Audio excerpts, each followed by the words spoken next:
Hey guys, back here again. And today we are checking out how to use the node system in LK Driver Master.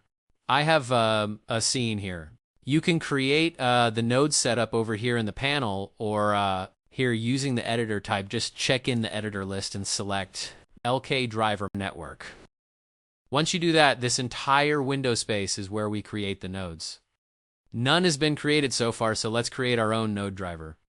These quick driver and driven source nodes will be created automatically if you enable the option in the panel settings. But let's add our own nodes. You could see a bunch of nodes here. So let's add the driver source node. This node is the driver object source and defines its properties like axis, rotation, and space. Let's also add the driven target node, which lets us grab the driven object info from the scene.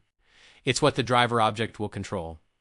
Now we want the driver object to move and driven object to rotate. So we set the move and choose the driver object from the scene.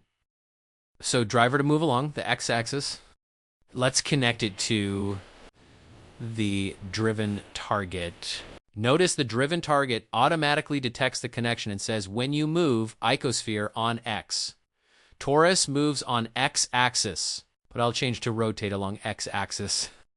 You can activate driver right on the driver target node, but let's add the driver activate node. And let's connect and activate the node. Notice if you move the icosphere, nothing happens. Reason is we need a parameter node for the driver to communicate with the driven object. So we can add it in the chain, select parameter node. Just drop it in between the connected node. We change the modes. Do we want the driven to rotate, move, or scale? We have it in rotation. That's okay then. We set input distance to like 20. I'll explain what it is in a moment. Output rotation is how much the driven object rotates. Enable the distance guides. They really help visualize the parameter values on viewport. Once we activate, notice the visual guides. These help a lot in real-time viewport. It's like this. You'll see here's the input distance guide, and it adjusts in real time. I'll set it low, like 3.5-ish.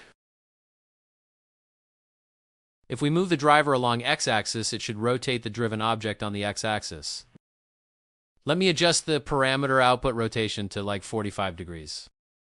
If you move closer, you can see the viewport guides. Change and show you the angle of rotation in viewport. It's a very cool feature, right?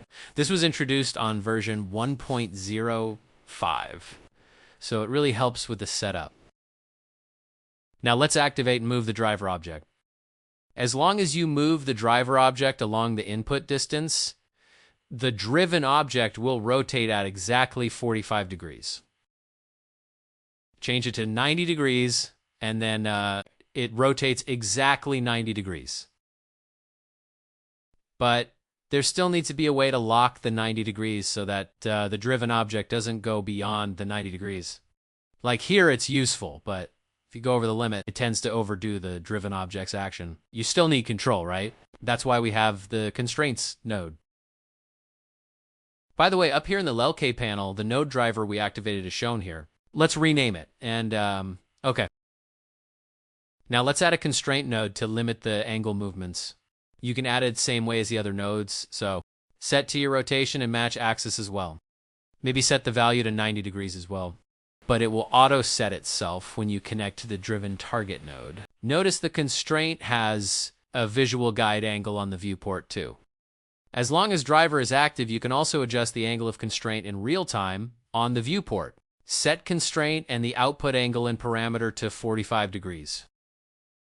Now when you move the icosphere, the constraint locks the driven object in place, at least within the set angle of 45 degrees.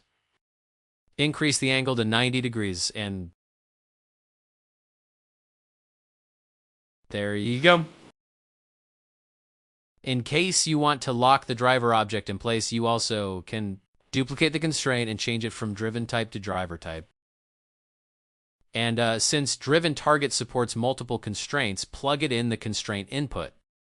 We're limiting the location range of the driver, so choose a location limit. And the driver moves along x-axis. Don't forget that. Activate and there's a constraint limit visual guide for the location. So what you do here is you adjust the values to match the input distance.